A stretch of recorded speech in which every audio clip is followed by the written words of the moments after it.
Hi guys, ito ngayon nagluluto na tayo ng barbecue chicken na hindi na inihaw tsaka nilagang baka. Samahan nyo pa rin ako Yan ang mga rekado sa aking pagluluto. Yun sarap. Mamaya masarap yan. Ito pero yan mas masarap.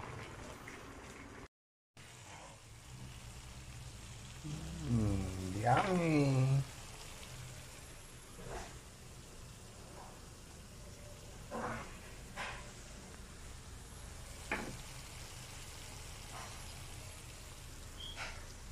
Kain tayo guys.